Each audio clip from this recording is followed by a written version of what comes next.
There's a terrible thing going on here at Oakland University. I've been trying to document it for all of you.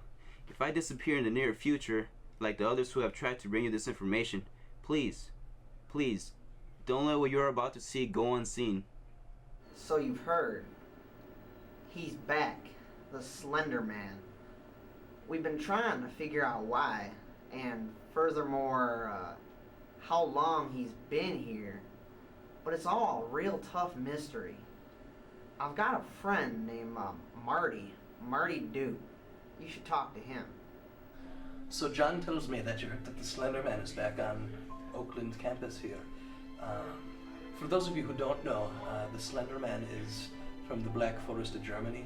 In ancient times, the Germanic people around the time of Rome would tell tales about children who would go off into the Black Forest and get lost in the wood and never make it home. You may hear some of the more famous ones, a little more contemporary. You heard the tale of Hansel and Gretel in the wood, who were lured off into the Black Forest by a witch whose house was made of cakes and candies. But Slenderman is a much more a darker entity than that. He's not the thing of myth or a fairy tale with gingerbread and candy. That makes him a much scarier entity, because that means he reeks of a certain truth. So, like, late one night, I was exiting from the Kresge Library. We were just finishing up a study group, and I was parked over in the parking garage. So, I was walking, and you pass by that the new engineering building. And when I looked up, there was a Slenderman just like standing there. I was like freaking out, and he was like on the third floor.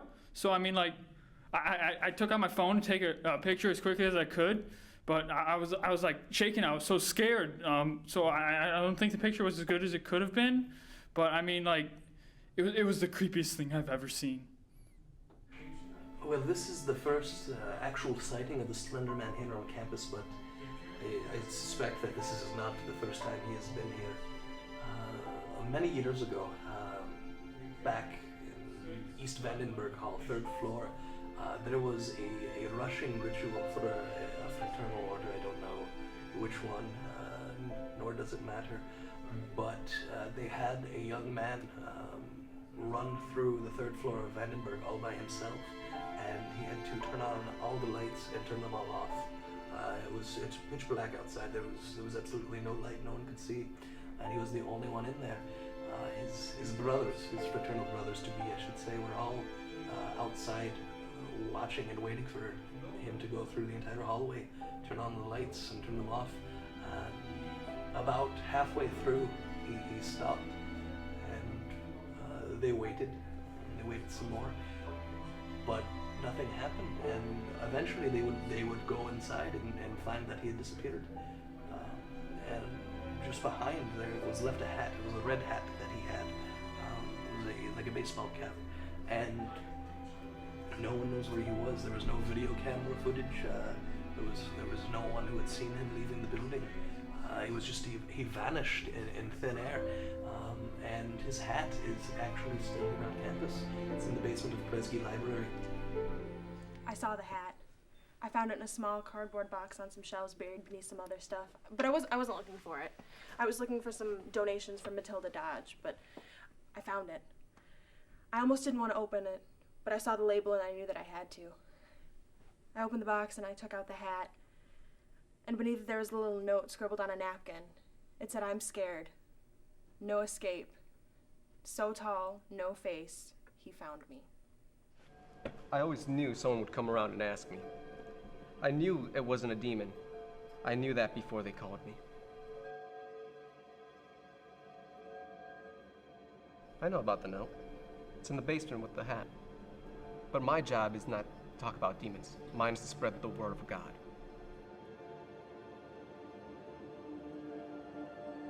The Archdiocese had me chase Slenderman for years now. I've always been one step behind him.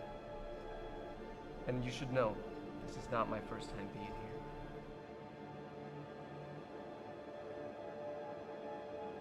Well, In fact, I actually have a scrapbook of Slendy himself. If you'd like, I can make a copy for you. In fact, I'll do just that.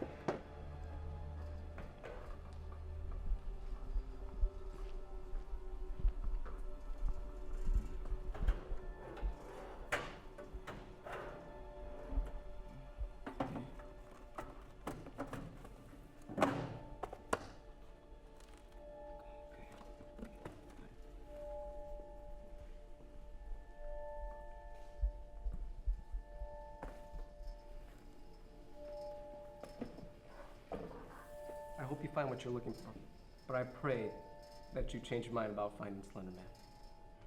This is disgusting. I don't even know how to show you this. As you can see, there aren't many words to describe what I am showing you. The only thing I can take away from this is a sense of...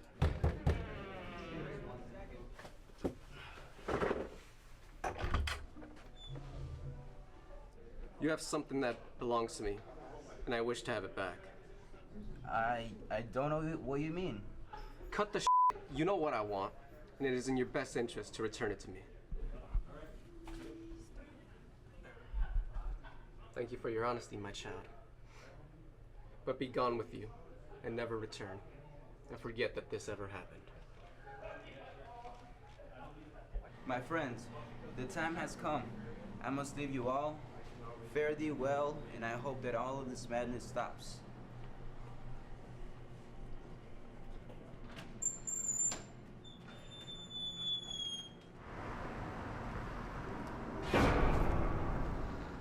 Oh,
He's giving up. He's giving up.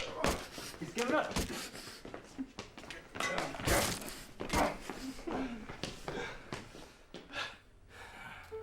Now let's unmask him. Sit up. Witness number one! Exactly. Yeah, and I would have gotten away with it too, were it not for you meddling kids.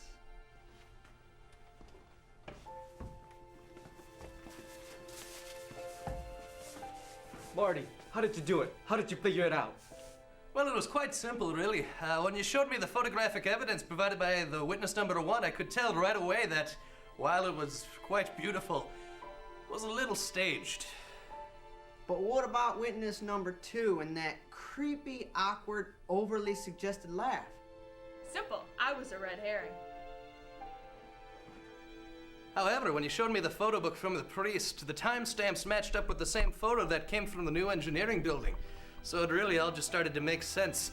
The priest and Slenderman, they were in cahoots the whole time. Well, Marty, I think there's one thing left to do. Marty Duke!